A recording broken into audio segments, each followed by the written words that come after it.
to share with you guys, just so you know what we're going to be talking about today. We'll start by sharing our research question. We'll go over the relevance of our research. We'll share our literature review, our hypotheses. We'll get into our research variables and our research objectives. We'll then share our survey timeframe, our survey design, our survey plan. We'll end with a conclusion, and then we'll wrap up with some questions. Our research question is, does financial stress have an impact on a student's academic performance?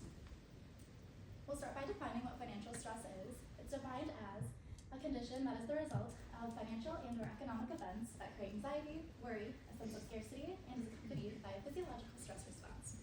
By show of hands, how many of us have experienced some sort of financial stress in our college careers? Yeah, absolutely. So I have some quick statistics to share with you guys. I'm actually subscribed to this PR news source, so they come up in my email. And these stats were like in one of the news articles that was shared this week, and I was like, wow, this is really relevant, so I'll share them with you guys. It's so that 80% of students have poor mental health because of financial stress, and 59% of students have considered dropping out because of financial stress. Obviously, these numbers are really high, and that's really concerning, and that's why we're so passionate about helping find a change for this problem. The relevance of our research: financial stress is a growing concern. It's only going to get worse. Tuition costs are rising, the cost of living is on the rise. It's not just going to go away, so we need to find a solution. It's more than just financial stress as well. This can have an impact on students' mental health. They can have anxiety or depression. They can have struggles with time management skills, and they can also have difficulties with their well-being overall.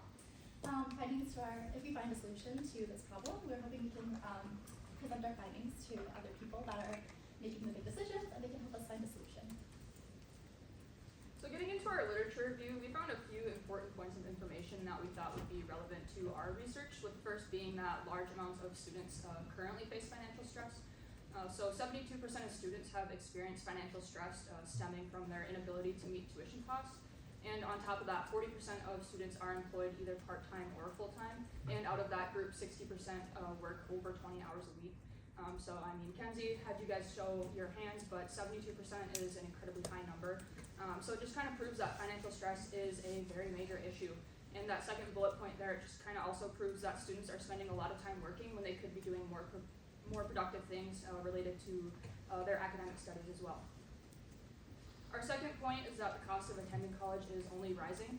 So the cost of tuition at four-year universities has actually increased around 37% from 2010 to 2023.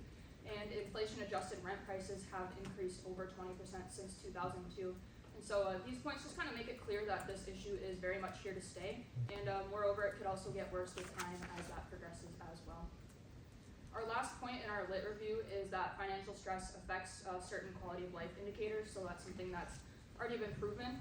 Financial stress has been associated with anxiety and depression, and financial stress also leads to difficulty concentrating on certain academic tasks, and it's also been proven to lead to lower grades. So this does a couple things for us. I think first and foremost, it gives us confidence in our hypothesis, which Alina will get into a little bit later.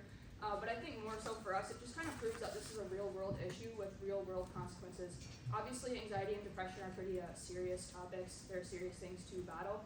And this is just kind of why we chose our research topic in the first place. It's just because we feel like no student should really have to feel like that if there's something that can be done about it. Next up, we have our two hypotheses. The first one is that as financial stress levels go up, students' GPA will decrease as a result. This is just based on like previous studies that show a correlation between the two factors. Our second hypothesis is that as access to financial resources increase for students, their stress levels will decrease.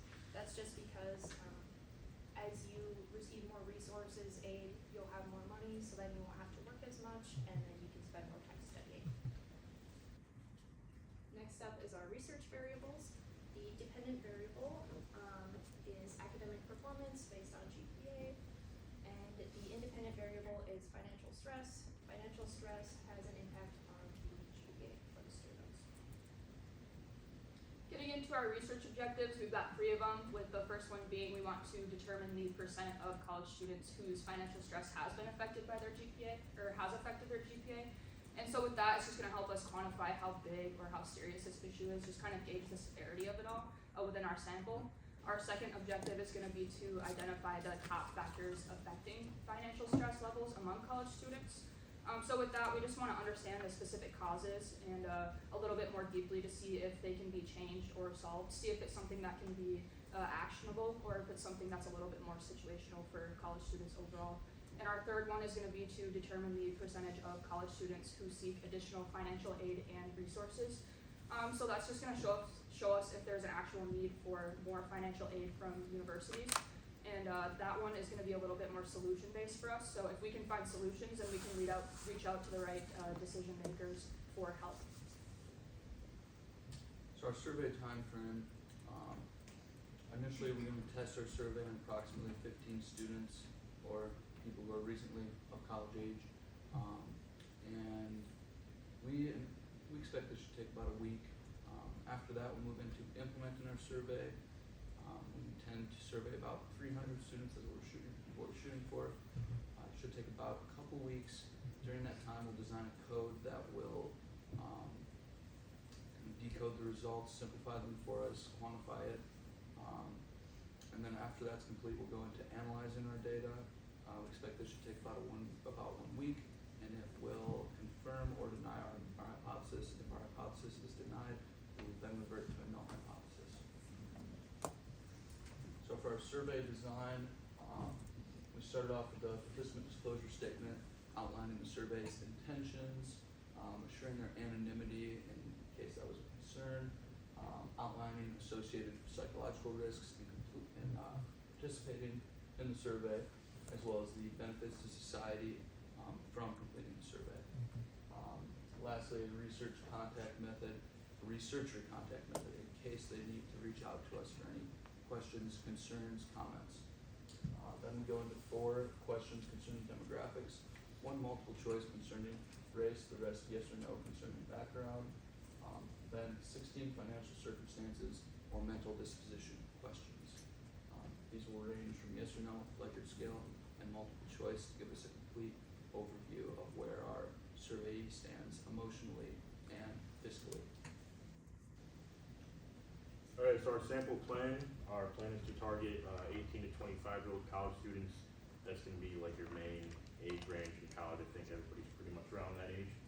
Our target number of individuals reached is 300. We're hoping for at least about 50% of those to respond.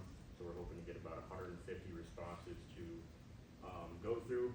Our distribution method is going to be QR codes, whether that's going to be sending them out, social media. I know Snapchat stories is a big one, Instagram stories, things like that.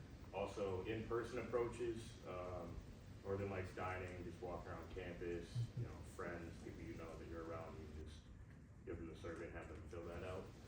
Also, the directory list on the NMU website, you can just compile a whole bunch of emails and send it out to however many you choose to all at once, and just hope for the best that people respond and respond honestly. So minimizing error, we have a fail-safe question near the bottom of our survey where back pain is listed as a result of financial stress. So obviously if that's clicked, that would probably mean that somebody's not reading it, or they're just, their answers wouldn't be very valid at that point to us.